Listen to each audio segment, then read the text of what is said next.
10월 15일 수요일 새생명의 아침입니다. 다 함께 기도하겠습니다. 참 좋으신 주님, 이 새벽에 우리를 깨워주시고 말씀 앞으로 불러주시니 참으로 감사를 드립니다. 초대교회가 성령 안에서 하나가 되었듯이 오늘 우리도 성령 음성에 귀를 기울이게 하여 주옵시고 주의 말씀으로 서로를 위로하며 세워가는 믿음의 공동체가 되게 하여 주옵소서. 주의 말씀으로 우리의 마음을 새롭게 하시고 복음 위에 굳게 서게 하실 살아계신 예수 그리스도의 이름으로 기도하옵나이다. 아멘. 오늘 우리에게 주시는 하나님의 말씀은 사도행전 15장 22절로 35절 말씀입니다. 이에 사도와 장로와 온 교회가 그 중에서 사람들을 택하여 바울과 바나바와 함께 안디옥으로 보내기를 결정하니 곧 형제 중에 인도자인 바사바라 하는 유다와 실라더라. 그 편에 편지를 붙여 이르되 사도와 장로된 형제들은 안디옥과 수리아와 길리기아에 있는 이방인 형제들에게 문안하노라.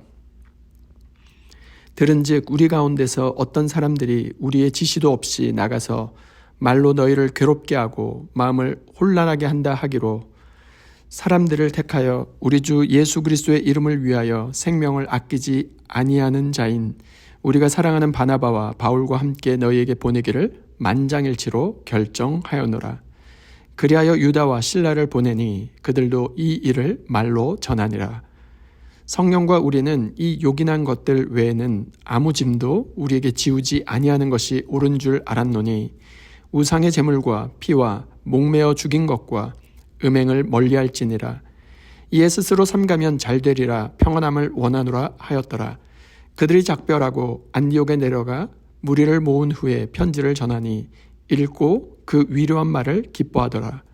유다와 실라도 선지자라 여러 말로 형제를 권면하여 굳게 하고 얼마 있다가 평안히 가라는 전송을 형제들에게 받고 자기를 보내던 사람들에게로 돌아가되 바울과 바나바는 안디옥에서 유하며 수다한 다른 사람들과 함께 주의 말씀을 가르치며 전파하니라. 아멘.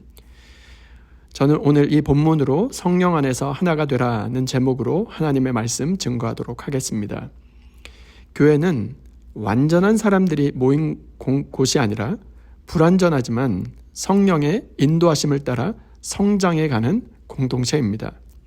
가정에서도 직장에서도 심지어 교회 안에서도 생각이 다를 때가 있지 않습니까? 그러나 그 차이를 성령 안에서 품을 때 하나님은 그 자리를 은혜의 터전으로 바꾸십니다. 오늘 본문 사도행전 15장은 교회 역사에서 매우 중요한 사건, 바로 예루살렘 총회를 기록하고 있습니다. 이방인에게 복음이 확장되던 바로 그 시기에 교회는 할례를 받아야 구원을 얻는다는 논쟁으로 큰 위기를 맞았습니다. 그러나 그 위기 속에서 교회는 분열이 아니라 성령의 인도하심 아래 복음의 본질을 붙잡으며 더욱더 하나됨을 지켜갔습니다. 오늘 본문은 총회의 결정 그 자체보다도 그 이후, 즉 그 결정 이후에 교회의 태도와 반응을 보여주고 있습니다. 오늘 말씀을 통해서 위기를 넘은 교회가 어떻게 더 성장하고 아름다워질 수 있는가를 함께 묵상하고자 합니다. 첫 번째 교훈은 성령 하나님의 뜻을 우선하라는 것입니다. 28절 말씀입니다. 성령과 우리는 이 요긴한 것들 외에는 아무 짐도 너희에게 지우지 아니하는 것이 옳은 줄 알았노니. 이 말씀 안에는 참으로 놀라운 것이 담겨져 있습니다. 성령과 우리는 결국 교회의 결론을 이끄신 분이 누구십니까? 성령 하나님이셨습니다. 사람의 의견과 논리가 아니라 성령 하나님의 음성이 그 결정을 주도한 것이죠. 성령 하나님이 주도하실 때 교회의 논쟁은 분열과 갈등이 아니라 성숙으로 끝나게 되었습니다. 당시 할례 문제는 단순한 제도가 아니라 복음의 본질을 흔드는 아주 중대한 이슈였습니다. 하지만 교회는 다투지 않고 성령 하나님의 뜻을 구하며 무릎을 꿇었습니다. 그 결과 예루살렘은 안디옥으로 사람을 보내며 편지를 전했고 그 편지 속에서 서로를 어떻게 불렀을까요? 사도행전 15장 23절 말씀입니다. 그 편에 편지를 붙여 이르되 사도와 장로된 형제들은 안디옥과 수리아와 길리기아에 있는 이방인 형제들에게 문안하노라. 이 편지 속에서 예루살렘과 안디옥이 서로를 형제라고 부르고 있습니다. 서로 생각이 다를 때 여전히 상대를 형제라 부를 수 있을까요? 우리의 힘으로는 불가능하지만 이것이 바로 성령 하나님께서 주도하시는 교회 공동체, 거기에는 그것이 가능하다는 것입니다. 예루살렘, 유대와 안디옥, 이방인 간의 오해가 있었고 논쟁이 있었지만 그들은 여전히 서로를 무엇이라 부릅니까? 형제라 부르고 있습니다. 교회는 문제없는 공동체가 아닙니다. 이 땅의 교회는 언제나 연약하고 때로 갈등도 있을 것입니다. 그러나 중요한 것은 문제 그 이후의 태도입니다. 성령 하나님의 뜻을 구하는 공동체는 결국 하나님의 뜻 안에서 하나가 되는 것입니다. 하나님은 문제를 통해서 성숙을 주시고 갈등을 통해서 복음을 더욱더 선명하게 드러내십니다. 그러므로 주 안에 사랑하는 여러분, 오늘 우리가 만나는 갈등과 오해의 자리에서 누군가를 탓하기보다는 성령 하나님께 길을 묻는 사람이 될 수 있기를 소원합니다. 성령께서 하나 되게 하신 것을 힘써 지키며 서로의 다름을 손가락질하는 것이 아니라 서로를 형제로 품는 교회, 그런 성숙한 믿음의 공동체가 될 수 있기를 주님의 이름으로 축원드립니다. 두 번째는 위기를 넘어 위로와 기쁨을 나누라는 것입니다. 31절 말씀입니다. 읽고 그 위로한 말을 기뻐하더라.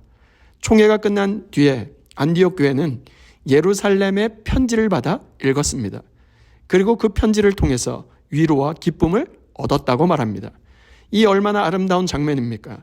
그들은 단순히 문서를 받아 든 것이 아니라 그 말씀 속에서 성령 하나님께서 주시는 위로와 평안을 경험했습니다. 진정한 위로는 상황이 바뀌어서 오는 것이 아니라 말씀 속에서 성령 하나님이 일하실 때 주어지는 것입니다. 예루살렘과 안디옥은 서로를 비난하지 않았습니다. 오히려 말씀과 사랑으로 서로를 세워주었어요. 그 결과 교회는 위기를 통해서 더욱더 단단해졌습니다. 오늘 우리는 어떻습니까? 오늘 우리 역시 이처럼 누군가에게 위로가 되고 기쁨이 되는 복음의 통로로 쓰임받고 있습니까? 막힌 담을 헐어주며 엉킨 문제를 풀어주고 상한 마음을 치료해주는 그런 주님의 위로와 기쁨이 되는 편지가 되고 있습니까? 오늘 우리가 만나는 많은 이들에게 주의 말씀을 통한 회복의 은혜, 위로와 기쁨을 전하는 주님의 편지로 쓰임받을 수 있기를 주님의 이름으로 축원드립니다. 사도행전 15장 32절과 35절 말씀입니다. 유다와 실라도 선지자라 여러 말로 형제를 권면하여 굳게 하고 바울과 바나바는 안디옥에서 유하며 수다한 다른 사람들과 함께 주의 말씀을 가르치며 전파하니라. 위기가 지나갔다고 그들이 멈춘 것이 아닙니다. 오히려 더 뜨겁게 복음을 가르치고 더 깊이 서로를 권면했습니다. 유다와 실라는 여러 말로 형제들을 권면하며 굳게 했고 바울과 바나바도 주의 말씀을 가르치며 전파했습니다. 할례 논쟁에 사람들의 소리는 사라졌고 복음의 목소리만 남은 것이죠. 진정한 교회의 아름다움은 위기 이전보다 위기 이후에 드러납니다. 성령이 일하시는 교회는 위기 앞에 흔들릴 수는 있어도 결코 무너지지 않습니다. 오늘 우리의 삶과 가정 그리고 교회도 이와 같기를 소원합니다. 문제를 피하지 않고 서로를 정죄하지 않고 말씀 안에서 위로하고 서로를 권면하며 세워주는 교회가 될 수 있기를 소원합니다. 그리하여 세상의 어떤 풍랑에서도 흔들리지 않는 성령 하나님께서 붙들림 받은 교회, 위로와 기쁨을 나는 공동체가 될 수 있기를 주님의 이름으로 축원드립니다. 말씀을 마무리하고자 합니다. 예루살렘 총회는 교회 안의 첫 번째 큰 위기였지만 그 위기를 통하여 더욱더 성숙하고 건강해졌습니다. 왜일까요? 그들은 문제 속에서 성령 하나님의 뜻을 구했고 그 음성에 순종했고 또한 결국 서로를 사랑하고 연합시키는 길을 선택했기 때문입니다. 실수와 실패는 다른 것이죠. 우리는 때때로 실수하지만 하나님에게는 결코 실패란 없습니다. 초대교회가 갈등 속에 휘청거리는 것처럼 보여도 사랑으로 품고 상처가 있어도 말씀으로 회복되며 하나님이 주신 소명을 함께 이루어 갔습니다. 파도치는 바다에서는 배 안에 있어도 출렁거리기는 마찬가지죠. 그러나 중요한 것은 배 안에 누가 계신가 하는 것입니다. 성령 하나님께서 함께 계시면 교회는 흔들려도 침몰하지 않습니다. 출렁이는 바다 앞에서 성령의 파도를 타고 갈등이 있어도 주의 사랑으로 품고 상처가 있어도 말씀으로 위로하고 건면하며 하나님이 주신 소명을 함께 이루어가는 그런 교회를 꿈꾸고 만들어갈 수 있는 저와 여러분 모두가 될 수 있기를 주님의 이름으로 축원드립니다. 이 시간 받은 말씀과 공동의 기도 제목을 가지고 함께 기도하겠습니다. 첫 번째, 주여 갈등의 순간에도 복음의 본질을 굳게 붙잡는 믿음의 사람이 되게 하여 주옵소서.